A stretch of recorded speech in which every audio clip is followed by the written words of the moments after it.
കയ്പമംഗലത്തെ UDF സ്ഥാനാർത്ഥി K M. Nooruddeen മത്സരത്തിൽ നിന്ന് പിന്മാറി. യു.ഡി.എഫുമായി ഒത്തുപോകാനാവില്ലെന്ന് നൂറുദ്ദീൻ വ്യക്തമാക്കി. ആർ.എസ്.പിക്ക് അനുവദിച്ച സീറ്റാണ് കയ്പമംഗലം. ഞാൻ ഈ സ്ഥാനാർത്ഥിയായി ഞാൻ ഉണ്ടാവില്ല. മറ്റാരാണ് സാധിക്കുന്നുണ്ടെങ്കിൽ അത് ചെയ്യുക. ദയവായിട്ട് ഞാൻ ക്ഷമാപണം ചോദിക്കാം. വ്യവസ്ഥാപിത രാഷ്ട്രീയ പാർട്ടിയുടെ ഭാഗമാകുന്നതിനുള്ള വ്യത്യാസവും ഒരു വിമുഖതയും അതേപോലെ തന്നെ ആദർശങ്ങളിൽ വിട്ടുവീഴ്ച ചെയ്യേണ്ടി വരുമോ എന്നുള്ള ആശങ്കയും അതാണ് എന്നെ പിന്മാറ്റത്തിൽ പ്രേരിപ്പിക്കുന്നത്. കോഴിക്കോട് കുന്നമംഗലത്തെ യു.ഡി.എഫ് കൺവെൻഷൻ മാറ്റിവെച്ചു. മുഖ്യമന്ത്രി ഉമ്മൻചാണ്ടി പങ്കെടുക്കാനിരുന്ന പരിപാടിയാണ് മാറ്റിവെച്ചത്. സീറ്റ് കോൺഗ്രസിന് നൽകിയതിനാൽ പ്രാദേശിക ലീഗ് നേതൃത്വം ഇടഞ്ഞു നിൽക്കുന്നതിനാലാണ് കൺവെൻഷൻ മാറ്റിവെച്ചത്. കുന്നമംഗലത്തെ യു.ഡി.എഫ് സ്ഥാനാർത്ഥിയായ ടി സിദ്ദിഖിന്റെ തെരഞ്ഞെടുപ്പ് പ്രചരണാർത്ഥം വ്യാഴാഴ്ച വൈകിട്ട് 7 മണിക്കാണ് കുന്നമംഗലത്ത് തെരഞ്ഞെടുപ്പ് കൺവെൻഷൻ നടത്താൻ തീരുമാനിച്ചത്. ഇതിനായി കോൺഗ്രസ് പ്രവർത്തകർ നവമാധ്യമങ്ങളിൽ വ്യാപകമായി പ്രചാരണം നടത്തിയിരുന്നു. എന്നാൽ പ്രാദേശിക ലീഗ് നേതൃത്വം നിസ്സഹകരണം തുടരുന്നതിനാലാണ് അവസാന നിമിഷം കൺവെൻഷൻ മാറ്റിവെക്കേണ്ടി വന്നത്. നേരത്തെ ലീഗ് മത്സരിച്ചിരുന്ന കുന്നമംഗലം സീറ്റ് കോൺഗ്രസിന് വിട്ടുകൊടുത്തതിനെതിരെ പ്രാദേശിക ലീഗ് നേതൃത്വത്തിന് കടുത്ത ആമർശമുണ്ട്. സംസ്ഥാന നേതൃത്വം പ്രാദേശിക നേതൃത്വവുമായി ആലോചിക്കാതെയാണ് സീറ്റ് വെച്ചുമാറിയതെന്നും സീറ്റ് കൈമാറാനുണ്ടായ സാഹചര്യം ബോധ്യപ്പെടാതെ തെരഞ്ഞെടുപ്പ് പ്രചാരണത്തിൽ സഹകരിക്കേണ്ടതുമാണ് മണ്ഡലം മുസ്ലിം ലീഗ് നേതൃത്വത്തിന്റെ തീരുമാനം. കോൺഗ്രസ് സ്ഥാനാർത്ഥിയെ പ്രഖ്യാപിച്ചതിന് തൊട്ടുപിന്നാലെ കുറ്റിക്കാട്ടൂരിൽ ചേർന്ന മുസ്ലിം ലീഗ് യോഗത്തിൽ സീറ്റ് കൈമാറിയതിനെതിരെ ശക്തമായ പ്രതിഷേധമുയർന്നിരുന്നു. കുന്നമംഗലത്ത് യു.ഡി.എഫ് 2 തട്ടിലായ സാഹചര്യത്തിൽ മുസ്ലിം ലീഗ് സംസ്ഥാന നേതൃത്വം പ്രശ്നത്തിൽ ഇടപെടും. ഇന്ന് വൈകുന്നേരം പ്രാദേശിക നേതാക്കളെ കോഴിക്കോട് വിളിച്ചു വരുത്തി മുസ്ലിം ലീഗ് നേതാക്കളായ ഇ.ടി. മുഹമ്മദ് ബഷീർ, കെ.പി. മജീദ് എന്നിവർ ചർച്ച നടത്തും. Siju Kannan, news bureau, Kozhikode. ബാർകോഴ കേസിലെ ഗൂഢാലോചനയ്ക്ക് എസ്.പി. സുകേഷിനെതിരെ എന്ത് തെളിവാണ് ഉള്ളതെന്ന് ഹൈക്കോടതി. ഇത് സംബന്ധിച്ച് ക്രൈംബ്രാഞ്ച് നടത്തിയ അന്വേഷണത്തിന് റിപ്പോർട്ട് ഹാജരാക്കാൻ ഹൈക്കോടതി നിർദ്ദേശിച്ചു. ബാർകോഴ കേസിൽ തിരുവനന്തപുരം വിജിലൻസ് കോടതി നടപടികൾ നിർത്തിവെക്കണമെന്നാവശ്യപ്പെട്ട് കെ.എം. മാണി സമർപ്പിച്ച ഹർജി പരിഗണിക്കുകയായിരുന്നു ഹൈക്കോടതി. കേസ് നാളെ വീണ്ടും പരിഗണിക്കും. ബാർകോഴ കേസിൽ തിരുവനന്തപുരം വിജിലൻസ് കോടതി നടപടികൾ നിർത്തിവെക്കണമെന്നാവശ്യപ്പെട്ട് കെ.എം. മാണി സമർപ്പിച്ച ഹർജി പരിഗണിക്കുകയായിരുന്നു അന്വേഷണ ഉദ്യോഗസ്ഥനായ എസ്.പി. സുകേശൻ പരാതിക്കാരനായ ബിജു രമേശുമായി ഗൂഢാലോചന നടത്തിയെന്നും ഇത് സംബന്ധിച്ച് അന്വേഷണം പുരോഗമിക്കുകയാണെന്നുമായിരുന്നു കെ.എം. മാണിയുടെ വാദം. ഹർജി പരിഗണിച്ച കോടതി അന്വേഷണം ഏത് ഘട്ടം വരെ എത്തിയെന്ന് ആരാഞ്ഞു. എസ്.പി. സുകേശൻ നടത്തിയെന്ന് പറയുന്ന ഗൂഢാലോചനയ്ക്ക് എന്ത് തെളിവാണ് ലഭിച്ചതെന്നും കേസ് പരിഗണിച്ച ജസ്റ്റിസ് പി.ഡി. രാജൻ ചോദിച്ചു. തെളിവുണ്ടെങ്കിൽ ഇത്തരം ഉദ്യോഗസ്ഥരെ എന്തിന് സർവീസിൽ നിലനിർത്തുന്നുവെന്നുമായിരുന്നു കോടതിയുടെ പരാമർശം. കൂടുതൽ വിശദീകരണം നാളെ നൽകാമെന്ന് സർക്കാർ അഭിഭാഷകൻ അറിയിച്ചതിനെ തുടർന്ന് കേസ് പരിഗണിക്കുന്നത് നാളത്തേക്ക് മാറ്റി. നാളെ കേസ് പരിഗണിക്കുമ്പോൾ സുകേഷിനെതിരായ അന്വേഷണം നടത്തിയ ക്രൈംബ്രാഞ്ച് സംഘത്തിന്റെ റിപ്പോർട്ട് കോടതിയിൽ ഹാജരാക്കും. ഈ മാസം 16-ന് തിരുവനന്തപുരം വിജിലൻസ് കോടതി കേസ് പരിഗണിക്കാനിരിക്കെയാണ് കെ.എം. മാണി ഹൈക്കോടതിയെ സമീപിച്ചത്. അവധിക്കായി നാളെ ഹൈക്കോടതി പിരിയുന്ന സാഹചര്യത്തിൽ മാണിയുടെ ഹർജിയിന്മേൽ ഒരു ഇടക്കാല വിധി ഉണ്ടാകുമെന്നാണ് പ്രതീക്ഷ. News bureau, Kochi. സന്തോഷ് മാധവൻ ഭൂമിദാന കേസിൽ മന്ത്രി അടൂർ പ്രകാശിനെതിരെ ത്വരിതാന്വേഷണം നടത്താനുള്ള വിജിലൻസ് കോടതി ഉത്തരവിൽ ഇടപെടാനാവില്ലെന്ന് ഹൈക്കോടതി. 15 ദിവസത്തിനകം അന്വേഷണം പൂർത്തിയാക്കി റിപ്പോർട്ട് സമർപ്പിക്കാനും കോടതി വിജിലൻസിന് നിർദ്ദേശം നൽകി. സന്തോഷ് മാധവൻ ഇടനിലക്കാരനായ സ്വകാര്യ കമ്പനിക്ക് പുത്തൻവേലിക്കരയിൽ മിച്ചഭൂമി പതിച്ചു നൽകാനുള്ള സർക്കാർ തീരുമാനം വിവാദമായിരുന്നു. ഇതിൽ മന്ത്രി അടൂർ പ്രകാശിനെതിരെ ത്വരിതാന്വേഷണം നടത്താൻ മൂവാറ്റുപുഴ വിജിലൻസ് കോടതി മാർച്ച് 30-ന് ഉത്തരവിടുകയും ചെയ്തു. അന്വേഷണം പുരോഗമിക്കുന്നതിനിടെയാണ് വിജിലൻസ് കോടതി ഉത്തരവ് സ്റ്റേ ചെയ്യണമെന്നാവശ്യപ്പെട്ട് അടൂർ പ്രകാശ് ഹൈക്കോടതിയെ സമീപിച്ചത്. മന്ത്രിയുടെ ഹർജി പരിഗണിച്ച ജസ്റ്റിസ് പി. ഉബൈദ് അന്വേഷണത്തിൽ ഇടപെടാനാവില്ലെന്ന് വ്യക്തമാക്കി. എത്രയും വേഗം അന്വേഷണം പൂർത്തിയാക്കാൻ വിജിലൻസിനോട് ഹൈക്കോടതി നിർദ്ദേശിക്കുകയും ചെയ്തു. അന്വേഷണം പൂർത്തിയാക്കാൻ 4 ആഴ്ച വേണമെന്ന വിജിലൻസിന്റെ ആവശ്യം ഹൈക്കോടതി അംഗീകരിച്ചില്ല. 15 ദിവസത്തിനകം അന്വേഷണം പൂർത്തിയാക്കി റിപ്പോർട്ട് സമർപ്പിക്കാനും ജസ്റ്റിസ് പി. ഉബൈദ് നിർദ്ദേശിച്ചു. ഈ റിപ്പോർട്ടിന്റെ അടിസ്ഥാനത്തിലാവണം തുടർ നടപടികളെന്നും കോടതി ഉത്തരവിട്ടു. വസ്തുതകൾ മറച്ചുവെച്ചാണ് കമ്പനി സർക്കാരിനെ സമീപിച്ചതെന്ന് സർക്കാർ കോടതിയെ അറിയിച്ചു. ക്യാബിനറ്റാണ് ഇക്കാര്യത്തിൽ തീരുമാനമെടുത്തത്. എന്നാൽ റവന്യൂ മന്ത്രിയുടെ നിർദ്ദേശപ്രകാരം ഉത്തരവ് പിൻവലിക്കുകയായിരുന്നുവെന്നും സർക്കാർ കോടതിയിൽ വാദിച്ചു. News bureau, Kochi. ഉമ്മൻചാണ്ടി സർക്കാർ കേരളം കണ്ട ഏറ്റവും വലിയ അഴിമതി സർക്കാരാണെന്ന് CPIM സംസ്ഥാന സെക്രട്ടറി കോടിയേരി ബാലകൃഷ്ണൻ അഭിപ്രായപ്പെട്ടു. പ്രകടന പത്രികയിലെ 10% പോലും നടപ്പാക്കാൻ UDF സർക്കാരിനായിട്ടില്ലെന്നും കോടിയേരി പറഞ്ഞു. മെയ് 19-ാം തീയതി സഖാവ് E.K. നായനാർ ദിനമാണ്. ആ മെയ് 19-ന് വോട്ടെണ്ണുമ്പോൾ ഈ കേരളത്തിൽ പുതിയൊരു ഇടതുപക്ഷ സർക്കാർ അധികാരത്തിൽ വരും. അതിനുവേണ്ടി കേരള സംസ്ഥാനം തയ്യാറെടുത്തുകൊണ്ടിരിക്കുകയാണ്. ഒരു ഗെയിംസ് നടന്നതിന്റെ പേരിൽ പോലും 100 കോടി രൂപയുടെ തട്ടിപ്പ് നടത്തിയ ഉമ്മൻചാണ്ടിയൻ കമ്പനി ഈ കേരളം കണ്ട ഏറ്റവും അഴിമതി നിറഞ്ഞ സർക്കാരാണെന്ന് ഇനി തെളിയിക്കാറുണ്ടോ? ഇടതുപക്ഷം അധികാരത്തിലുണ്ടായിരുന്ന കാലത്ത് ഈ കേരളത്തിൽ നാനാ വിഭാഗത്തിൽപ്പെട്ടവർക്ക് സാമൂഹ്യ സുരക്ഷ പെൻഷൻ കൊണ്ടുവന്നു. അവരുടെ വീട്ടുകളിൽ പെൻഷൻ എത്തിച്ചു. കർഷക തൊഴിലാളി പെൻഷൻ, വിധവാ പെൻഷൻ എല്ലാം വീടുകളിൽ എത്തിച്ചു ഇടതുപക്ഷ ഭരണകാലത്ത്. ഇപ്പോൾ ഉമ്മൻചാണ്ടി അത് മാറ്റി. എല്ലാവരും പോയി ക്യൂ നിൽക്കണം. ബീവറേജ് കോർപ്പറേഷന്റെ ഔട്ട്ലെറ്റിന് മുമ്പിൽ മദ്യം വാങ്ങാൻ ക്യൂ നിൽക്കുന്നത് പോലെ ഓരോ മാസവും പ്രായമുള്ള ആളുകൾ ബാങ്കിന്റെ മുമ്പിലും ആഫീസുകളുടെ മുമ്പിൽ പോയി ക്യൂ നിന്നാൽ മാത്രമേ പെൻഷൻ കിട്ടൂ എന്നുള്ള അവസ്ഥ ഈ കേരളത്തിൽ ഉണ്ടാക്കിയില്ലേ? ഞങ്ങൾ പറയുന്നു, ഇടതുപക്ഷം അധികാരത്തിൽ വന്നാൽ ഈ ആനുകൂല്യങ്ങൾ മുഴുവൻ ബന്ധപ്പെട്ട വീട്ടിൽ എത്തിക്കുന്ന സംവിധാനം ഈ കേരളത്തിൽ ഇടതുപക്ഷ സർക്കാർ ഉണ്ടാക്കും. അതിനുവേണ്ടി പ്രതിബദ്ധതയോടുകൂടി പ്രവർത്തിക്കും. മുഖ്യമന്ത്രിയെ വിമർശിക്കുന്ന വാർത്തകൾ നൽകുന്ന മാധ്യമങ്ങൾക്കും എതിർ സ്ഥാനാർത്ഥിയെ പരിചയപ്പെടുത്തിയ ലേഖകനും കളക്ടറുടെ കാരണം കാണിക്കൽ നോട്ടീസ്. കേരള കൗമുദി, ദേശാഭിമാനി ദിനപത്രങ്ങൾക്കാണ് കോട്ടയം ജില്ലാ കളക്ടർ നോട്ടീസ് നൽകിയത്. കേരള കൗമുദി ദിനപത്രത്തിൽ പുതുമുഖ സ്ഥാനാർത്ഥികളെ പരിചയപ്പെടുത്തുന്ന പോർക്കളത്തിൽ പുതുമുഖം എന്ന കോളത്തിൽ പുതുപ്പള്ളിയിൽ ചരിത്രം എഴുതാൻ ജേക്ക് എന്ന തലക്കെട്ടിൽ ഏപ്രിൽ 3-നാണ് കോട്ടയം ബ്യൂറോ ചീഫ് വി ജയകുമാർ ബൈലൈനിൽ വാർത്ത നൽകിയത്. പുതുപ്പള്ളി മണ്ഡലത്തിലെ 80-ലെ തെരഞ്ഞെടുപ്പ് ചരിത്രം, LDF സ്ഥാനാർത്ഥി ജേക്ക് സി തോമസിനെ പരിചയപ്പെടുത്തൽ, 1980-ൽ ആദ്യമായി 26-ാം വയസ്സിൽ ജനവിധി തേടിയ ഉമ്മൻചാണ്ടിയുടെയും ഇപ്പോഴത്തെ എതിർ സ്ഥാനാർത്ഥി ജേക്ക് സി തോമസിന്റെ പ്രായവും തമ്മിലുള്ള കൗതുകം, ഇവയെല്ലാം അടങ്ങുന്ന വാർത്ത പെയ്ഡ് ന്യൂസിന്റെ സ്വഭാവമുള്ളതാണെന്നും 48 മണിക്കൂറിനുള്ളിൽ വിശദീകരണം നൽകണമെന്നുമായിരുന്നു നോട്ടീസിന്റെ ഉള്ളടക്കം. ഞാൻ SFIയുടെ സംസ്ഥാന പ്രസിഡന്റിനെ എൻ്റെ വായനക്കാർക്ക് വേണ്ടി ഞാൻ പരിചയപ്പെടുന്നത് എങ്ങനെ പെയ്ഡ് ന്യൂസ് ആവും? അദ്ദേഹം പഠിച്ച കോളേജ്, അദ്ദേഹം വളർന്നു വന്ന വഴികൾ, അത് മാത്രമാണ് ഞാനൊരു പുതുമുഖം എന്ന നിലയിൽ അദ്ദേഹത്തെ പരിചയപ്പെടുന്നത്. പക്ഷേ ഇത് ഒരിക്കലും പെയ്ഡ് ന്യൂസായിട്ട് ഞാൻ കണക്കാക്കത്തില്ല. അതുകൊണ്ട് തന്നെയാണ് കലക്ടർ 48 മണിക്കൂറിനകം വിശദീകരണം നൽകണമെന്ന മറുപടിക്ക് ഇത് പെയ്ഡ് ന്യൂസിൻ്റെ പരിഗണനയിൽ വരുന്നില്ല, ഇത് മാധ്യമ സ്വാതന്ത്ര്യത്തിന്മേലുള്ള കൈകടത്തലാണ് എന്ന് പറഞ്ഞുള്ള മറുപടി ഞാൻ നൽകിയത്. കോട്ടയത്തെ ആപ്പിൾ ടി തട്ടിപ്പ് കേസിൽ എതിരെ വാർത്ത നൽകിയതിന് ദേശാഭിമാനിക്കും ജില്ലാ കളക്ടർ നോട്ടീസ് നൽകി. Kottayam press club president S Manoj. സർക്കാരിന്റെ വിമർശനങ്ങൾ ചൂണ്ടിക്കാണിക്കുന്ന മാധ്യമങ്ങൾക്കാണ് നോട്ടീസ് പോയിരിക്കുന്നത്. എന്നാൽ പരോക്ഷമായി ഈ സർക്കാരിനെയും ഇതിന്റെ നേതൃത്വ മാധ്യമങ്ങൾക്ക് ഒരു നോട്ടീസും പോയിട്ടില്ല. അടിയന്തരാവസ്ഥയുടെ ഭീകരനാളുകളിൽ മാധ്യമങ്ങൾക്ക് നേരെ ഉപയോഗിച്ച അതേ കരിനിയമങ്ങൾ തന്നെയാണ് തെരഞ്ഞെടുപ്പ് കാലത്തും ഭരണകൂടത്തെ കൂട്ടുപിടിച്ച് ഉദ്യോഗസ്ഥർ നടപ്പാക്കുന്നത്. ഇതിനെതിരെ പ്രതിഷേധം വ്യാപകമാകുകയാണ്. TP Prashanth, news bureau, Kottayam. സരിതയുടെ അഭിഭാഷകൻ ഫെനി ബാലകൃഷ്ണൻ മുഖ്യമന്ത്രിയുമായി നിരവധി തവണ ഫോണിൽ ബന്ധപ്പെട്ടുവെന്ന രേഖകൾ. ബെന്നി ബെഹനാൻ 150 തവണയും തമ്പാനൂർ രവി 42 തവണയും ഫെനിയെ ഫോണിൽ ബന്ധപ്പെട്ടു. 2015 മുതലുള്ള ഫെനിയുടെ ഫോൺ രേഖകൾ സോളാർ കമ്മീഷൻ പിടിച്ചെടുത്തു. വിവരങ്ങളുമായി സൗമ്യ ചേരുന്നു. സൗമ്യ, മുഖ്യമന്ത്രി അടക്കമുള്ളവരുമായി ഫെനി ബാലകൃഷ്ണൻ ബന്ധപ്പെട്ടുവെന്ന വിവരങ്ങളാണ് പുറത്തുവരുന്നത്. കമ്മീഷൻ ചോദിച്ച കാര്യങ്ങൾ, ഫെനിക്ക് സമ്മതിക്കേണ്ടി വന്നതായ കാര്യങ്ങൾ എന്തൊക്കെയാണ്? തീർച്ചയായും ആ വിധത്തിൽ തന്നെയായിരുന്നു മനു. കാര്യങ്ങൾ കമ്മീഷന് മുൻപിൽ സമ്മതിക്കേണ്ടി വന്നൊരു സാഹചര്യമാണ് ഫെനിക്ക് മുന്നിൽ ഉണ്ടായിരുന്നത്. കാരണം പല MLA-മാരുമായും ഫോണിൽ ബന്ധപ്പെട്ടിട്ടുണ്ട് എന്ന് പറഞ്ഞതല്ലാതെ ഇതിന്റെ ഡീറ്റെയിൽസ് പറയാൻ ഫെനി തയ്യാറായിരുന്നില്ല. ഈ ഘട്ടത്തിലാണ് ഫെനിയുടെ 2 മൊബൈൽ ഫോണുകളിൽ നിന്നായി പിടിച്ചെടുത്ത ഫോൺ രേഖകൾ കമ്മീഷൻ ചൂണ്ടിക്കാണിച്ചുകൊണ്ട് ഫെനിയോട് ചോദ്യങ്ങൾ ചോദിച്ചത്. ഇതിൽ സുപ്രധാനമായുമുള്ളത് ഫെനി മുഖ്യമന്ത്രിയോട് ഫോണിൽ സംസാരിച്ചു എന്നുള്ളതായിരുന്നു.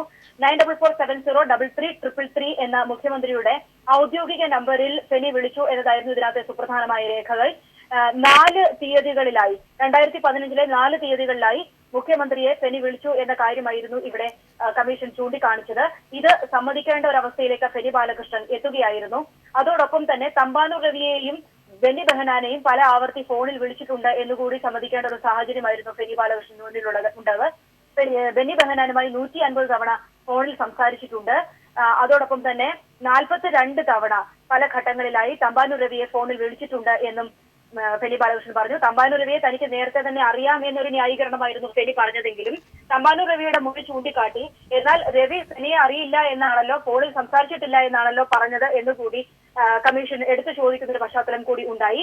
ഇവിടെയാണ് കഴിഞ്ഞ ദിവസം പോലും മുഖ്യമന്ത്രിയുടെ പേര് സരിതയുടെ കത്തിൽ വന്നതിനെ ന്യായീകരിച്ചുകൊണ്ട്, അതായത് മുഖ്യമന്ത്രിയെ ന്യായീകരിച്ചുകൊണ്ട് അത് തിരുത്തിയ ഒരു കത്താണ് എന്നതടക്കമുള്ള കാര്യങ്ങളുമായി ഫെനി ബാലകൃഷ്ണൻ മാധ്യമങ്ങൾക്ക് മുൻപിലെത്തിയ സാഹചര്യം കൂടി പരിശോധിക്കപ്പെടേണ്ടത്. മനു, തീർച്ചയായിട്ടും സൗമ്യയാണ് വിവരങ്ങൾ. ദേശീയ പതാകയെ അപമാനിച്ചതിന് പ്രധാനമന്ത്രി നരേന്ദ്രമോദിക്കെതിരെ കേസ്. അന്താരാഷ്ട്ര യോഗാ ദിനത്തിലും US സന്ദർശന വേളയിലും ദേശീയ പതാകയെ അപമാനിച്ചു എന്ന് കാണിച്ച് ആശിഷ് ശർമ്മ എന്നയാൾ നൽകിയ ഹർജിയിലാണ് കേസെടുക്കാൻ ദില്ലി കോടതി ഉത്തരവിട്ടത്. അന്താരാഷ്ട്ര യോഗാ ദിനത്തിന്റെ ഭാഗമായി ദില്ലിയിൽ നടന്ന പരിപാടിയിൽ പങ്കെടുത്ത പ്രധാനമന്ത്രി ദേശീയ പതാകയെ തൂവാലയായി ഉപയോഗിച്ചു എന്നതാണ് ഒരു പരാതി. അതോടൊപ്പം തന്നെ US സന്ദർശന വേളയിൽ US പ്രസിഡന്റ് ബരാക് ഒബാമയ്ക്ക് പതാകയിൽ കയ്യൊപ്പിട്ട് നൽകിയതും ദേശീയ പതാകയെ അപമാനിക്കലാണെന്ന് ഹർജിയിൽ ചൂണ്ടിക്കാട്ടുന്നു.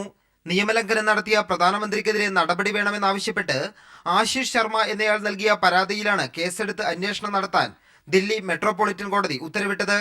2002 ഇന്ത്യൻ ഫ്ലാഗ് കോഡ് പ്രകാരവും 1971 ദേശീയ പതാകയെ അപമാനിക്കുന്നത് നിയന്ത്രിക്കുന്നതിനുള്ള നിയമപ്രകാരവുമാണ് കേസെടുക്കുക.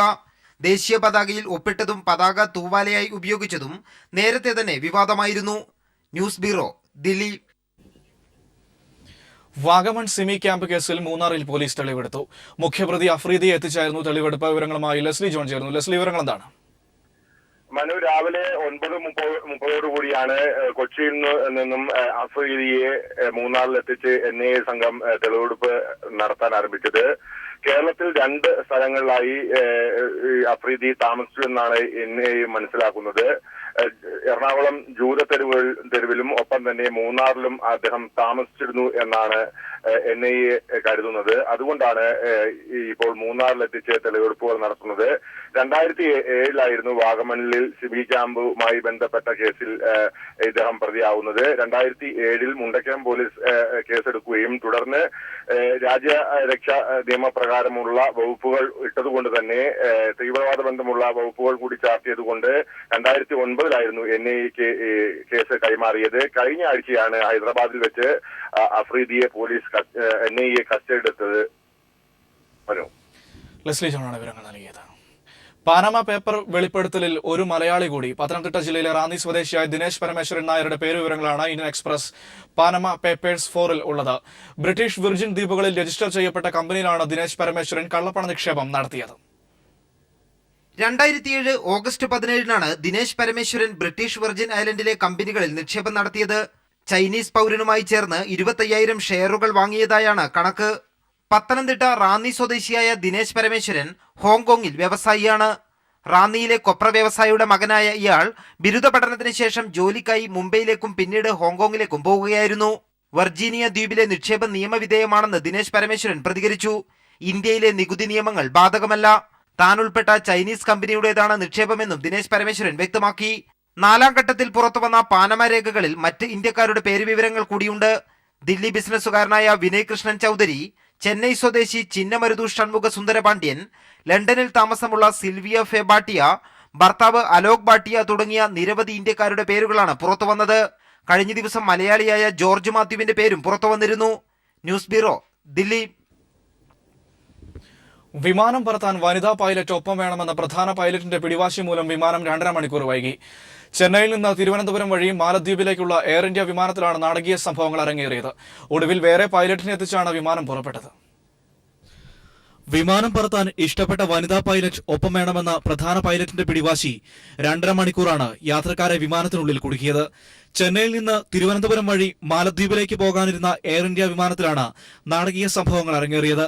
കഴിഞ്ഞയാഴ്ച ജോലിയിൽ നിന്ന് രാജിവെക്കുന്നതായി കത്ത് നൽകിയ പൈലറ്റാണ് യാത്രക്കാരെ പെരുവഴിയിലാക്കിയത്. 6 മാസത്തെ നോട്ടീസ് പീരീഡിലാണ് ഇപ്പോൾ ഇയാൾ പ്രവർത്തിക്കുന്നത്.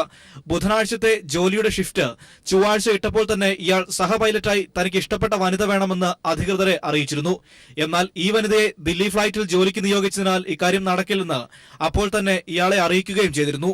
എന്നാൽ സഹ പൈലറ്റായി അവർ വന്നില്ലെങ്കിൽ ജോലിക്ക് വരില്ലെന്ന് ഇയാൾ അറിയിച്ചു. പിന്നീട് ഇയാൾ ജോലിയിൽ പ്രവേശിച്ചെങ്കിലും വനിതാ പൈലറ്റ് ഇല്ലാതെ വിമാനം പറത്തില്ലെന്ന് വീണ്ടും വാശി പിടിക്കുകയായിരുന്നു. ഒടുവിൽ മറ്റൊരു പൈലറ്റിനെ കൊണ്ടുവന്നാണ് പ്രശ്നം പരിഹരിച്ചത്. പക്ഷേ അപ്പോഴേക്കും 2 മണിക്കൂർ വൈകിയിരുന്നു. 7 മണിക്ക് പുറപ്പെടേണ്ട വിമാനം പുറപ്പെട്ടത് 9:30-ക്കാണ്. കുഴപ്പങ്ങളെല്ലാം ഒപ്പിച്ച പൈലറ്റ് രക്തസമ്മർദ്ദത്തെ തുടർന്ന് ആസ്പത്രിയിൽ ചികിത്സ തേടുകയും ചെയ്തു. News desk. ഫാഷൻ ഡിസൈനിംഗ് രംഗത്തെ പ്രമുഖരായ GITDയുടെ ദി ഗ്ലോബൽ എക്സ്പോ 2016 ശ്രദ്ധേയമാകുന്നു. GITD ചങ്ങനാശ്ശേരി സെന്ററിലെ വിദ്യാർത്ഥികളുടെ കരവിരുത് പ്രകടമാകുന്ന പ്രദർശനം KSRTക്ക് സമീപത്തെ സ്വപ്ന ജ്വല്ലറി ബിൽഡിംഗിലാണ് ഒരുക്കിയിരിക്കുന്നത്. ചങ്ങനാശ്ശേരി GITDയിലെ വിദ്യാർത്ഥികളുടെ കരവിരുത് പ്രകടമാക്കുന്ന വസ്ത്രങ്ങളുടെയും കരകൗശല വസ്തുക്കളുടെയും പ്രദർശനമാണ് ദ ഗ്ലോബൽ എക്സ്പോ 2016. നവീന ഫാഷൻ ഡിസൈനർ സാരികൾ, ബ്ലൗസുകൾ, ഡിസൈനർ കുർത്തികൾ തുടങ്ങി വസ്ത്രവൈവിധ്യങ്ങളുടെ ശേഖരങ്ങളും പ്രദർശനത്തിലുണ്ട്. Sand painting, glass painting, mural painting തുടങ്ങി വർണ്ണപ്പൊലിമ ചാർത്തുന്ന വിവിധതരം പെയിന്റിംഗുകൾ പ്രദർശനത്തിന് മാറ്റുകൂട്ടുന്നു. ഉപയോഗശൂന്യമായ തുണികൾ കൊണ്ട് നിർമ്മിച്ച ചവിട്ടികളും ചിരട്ട, കടലാസ് എന്നിവയിൽ നിർമ്മിച്ച കരകൗശല വസ്തുക്കളും പ്രദർശനത്തിലുണ്ട്.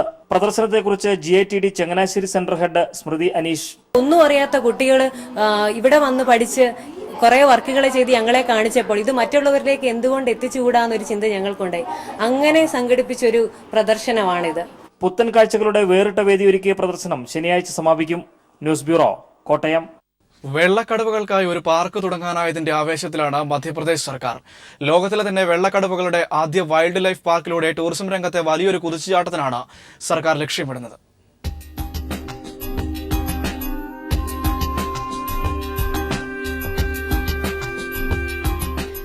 വെള്ളക്കടുവകളുടെ ചരിത്രം പരിശോധിച്ചാൽ അതിന് ഏറ്റവും അനുയോജ്യമായ പ്രദേശത്ത് തന്നെയാണ് പാർക്ക് സ്ഥാപിച്ചിരിക്കുന്നത്. മധ്യപ്രദേശിലെ സാൻഡ ജില്ലയിൽ മുകുന്ദ്പൂർ ഗ്രാമത്തിൽ 25 ഹെക്ടർ സ്ഥലത്താണ് പാർക്ക് സ്ഥിതി ചെയ്യുന്നത്.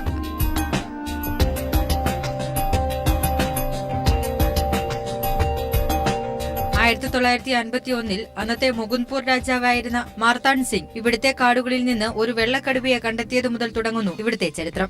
രാജകുടുംബം കടുവയ്ക്ക് മൊഹൻ എന്ന് പേരിട്ടുവെന്നും കുടുംബത്തിലെ അംഗത്തെ പോലെയാണ് മൊഹനെ തങ്ങൾ നോക്കിയിരുന്നതെന്നും രാജകുടുംബാംഗം പുഷ്പരാജ് സാക്ഷ്യപ്പെടുത്തുന്നു. തുടർന്ന് അവിടുത്തുകാർ വെള്ളക്കടുവകളെ സംരക്ഷിക്കാൻ പ്രത്യേകം ശ്രദ്ധിച്ചു പോന്നു.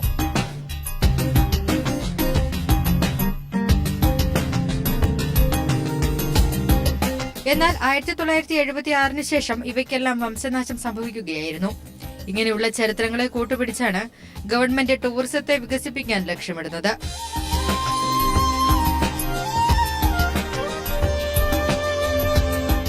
മധ്യപ്രദേശ് മുഖ്യമന്ത്രി ശിവരാജ് സിംഗ് ചൌഹാനാണ് മൃഗശാലയ്ക്കൊപ്പം വൈൽഡ് ലൈഫ് സാങ്ച്വറിയും ഉദ്ഘാടനം ചെയ്തത്.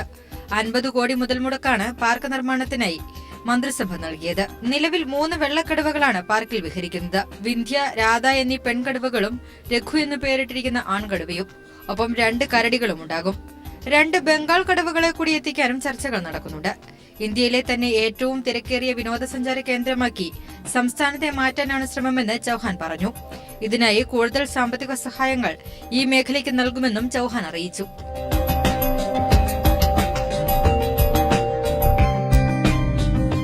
News desk